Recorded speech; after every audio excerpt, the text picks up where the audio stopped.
Hello, Jamie from Inky&Scrappy, sharing with you today a new stamp set series featuring Ink Road Stamps Wackadoo stamp set. If you are interested in Ink Road stamps, any of their sets, and they're out of stock, make sure to put them on your wish list. If they come back in stock, you'll be notified, and it helps her to decide what she brings back in pre-orders or that sort of thing, and then you'll be notified. So anyways, to start with, I treated my heavy stock here with some anti-static powder because I plan on doing some clear embossing over the top of my VersaFine Onyx Black ink. Now keep in mind this has to be done fairly quickly because you can't do the whole panel because you want that ink to still be wet so it holds onto that embossing powder. You could definitely do this in a stamp positioning tool if that's more your jam. I am comfortable enough with block stamping. I think it's kind of an art. It's a muscle memory thing. And so if you're not that comfortable with it, doing it in a larger sized Misty or the Tim Holtz stamp platform really works a lot better than the Misty does. But that type of thing, you can definitely do that. You just line your stamp up and move your actual paper instead of your stamp. Keep in mind, if you're doing it on an angle, it's, a little trickier in your stamp platform. I'm comfortable with hand stamping, and I think it's something that it takes some time to figure it out, but once you've got it, right?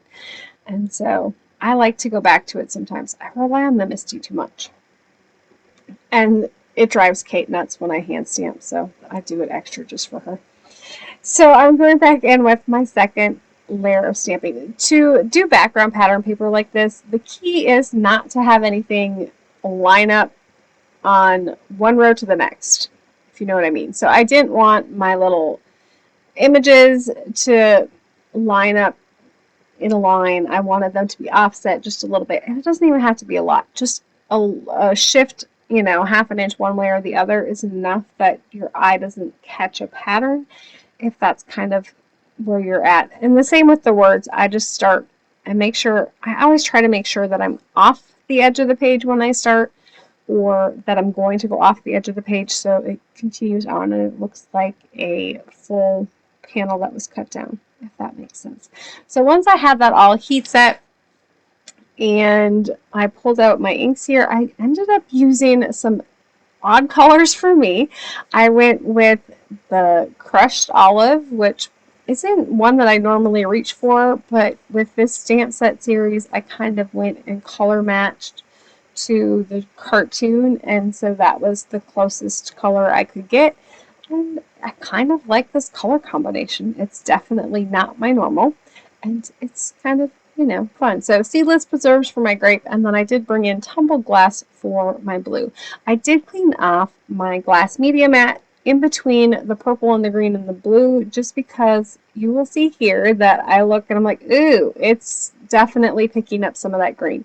So I did wipe my brush off on a piece of scratch paper both times before I dipped it back into the blue, or when I was done, because I didn't want to muddy up the colors, I guess, because I am going from purple, blue to green, and so that was the easiest way to do that without having to wash my brush. I don't wash my Distress Oxide blending brushes ever.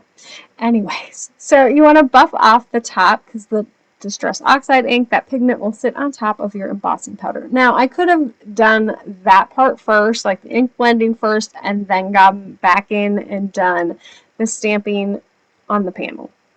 I probably wouldn't have been able to heat set it just because that Distress Oxide stays wet for a longer amount of time, and I wouldn't have been able to heat set, at least in the amount of time that I like.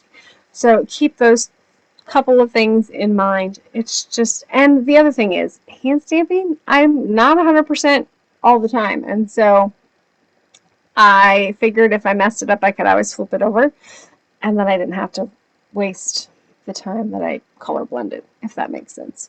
Anyways, so for this one, I decided to go with a simple focal point here. I'm just using a leftover piece from a project that I had made earlier, and of course just did some ink blending with whatever was left on my blending brushes. I'm kind of using my media mat here to center this. I eyeball everything most of the time. So if you watch Bluey, you will know that the whole nice parking spot Rita is like, you know, she ends up in the sandbox and it's like upside down or crooked or whatever. And so I kind of wanted to play on that one with my placement on this one. And then I did Rita on the license plate because, you know, every license plate needs to be personalized in some way if we can do it. Now, this is hindsight. This is me trying to cheat the system, okay? So I was like, well, if I stamp this, and I could have done it this way. If I would have stamped it before I added it onto my card with some lovely foam squares.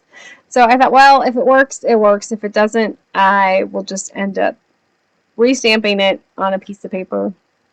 I even tried lifting it up, and I had just wiggled too much. So I was like, you know what? Whatever. I'll bring in my alcohol-friendly marker paper and just do it this way. So I did put it on a separate piece of Express It cardstock, cut it out crudely. Mind you, I really just needed her face in this one. And then I just brought in the markers. I will have my color combos for this one on my blog. I have, I think, 4 cards made. I don't know if I will do 4 videos or just 3 videos. This one, there's another one that needs a full video, and the other one might just be a twofer. But I will put that color combo guide on my blog if you are interested, and it will have all of those colors listed for you. So I just ended up adding a Rita into the car here, and then that car and the little critter cover up all of my inky smudges and oopsies. And so that is the completion of my nice parking spot Rita card. I hope you have an amazing rest of the day. Keep getting inky. Bye!